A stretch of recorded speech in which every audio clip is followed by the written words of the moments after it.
आज मैं आपको बताने वाला हूँ कि एकादशियों का व्रत जो रखा जाता है उस व्रत के करने की विधि क्या है, किस प्रकार व्रत करने से हमें व्रत के पूर्ण लाभ प्राप्ति होते हैं।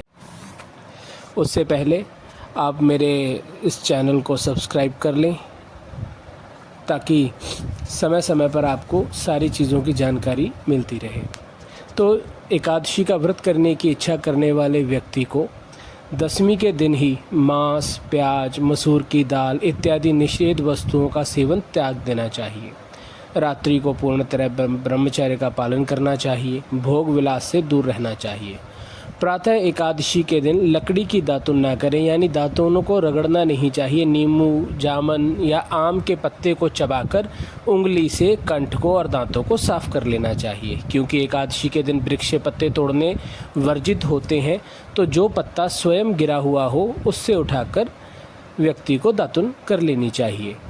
पानी के बारह कुल्ला कर लें, फिर स्नान करें, मंदिर में जाकर गीता का पाठ करें, पुरोहित जी से पाठ सुन लें। यदि खुद पाठ न कर पाए तो ब्राह्मण या पुरोहित जी से पाठ सुन लें। इस प्रकार और उसके बाद में भगवान जी का प्रण करना चाहिए। क्या प्रण करना चाहिए? आज मैं चोर, पाखंडी और दुराचारी मनुष्यों से बात नहीं करूँगा, ना ही किसी का दिल दुखाऊंगा।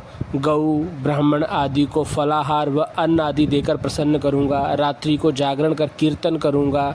ओम नमो भगवते वासुदेवाय इस 12 अक्षर मंत्र का जप करूँगा। राम, कृष्ण, नारायण इत्यादि विष्णु के नामों को, सहस्र नामों को कंठ का भूषण बनाऊँगा।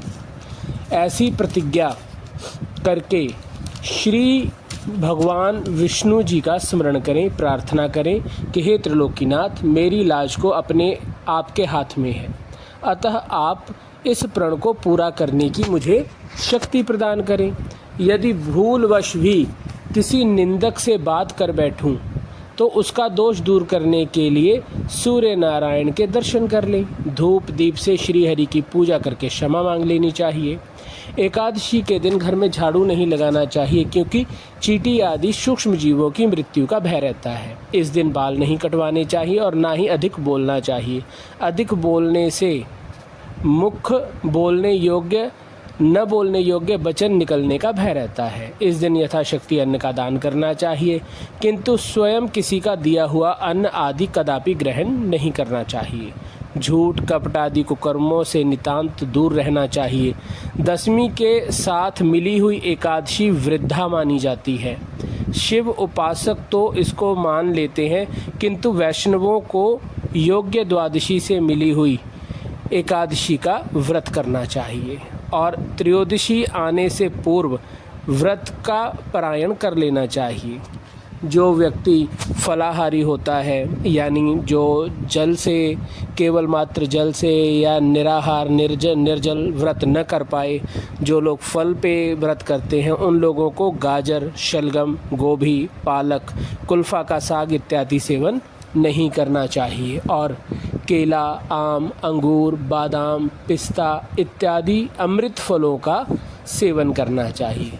प्रत्येक वस्तु प्रभु को भोग लगाकर तथा तुलसी दल छोड़कर ग्रहण करनी चाहिए, यानी द्वादशी के दिन ब्राह्मणों को मिष्ठान, दक्षिणा आदि से प्रसन्न कर परिक्रमा लेनी चाहिए। किसी संबंधी की मृत्यु हो जाए तो उस दिन एकादशी का व्रत रहकर उसका फल उसे संकल्प कर देना चाहिए और श्री गंगा जी में अस्थि प्रवाह करने पर भी एकादशी का व्रत रखकर फल प्राणी के निमित्त अर्पण कर देना चाहिए। यानी मृत्यु किसी की हो जाए तो उस समय भी इस व्रत को किया जा सकता है।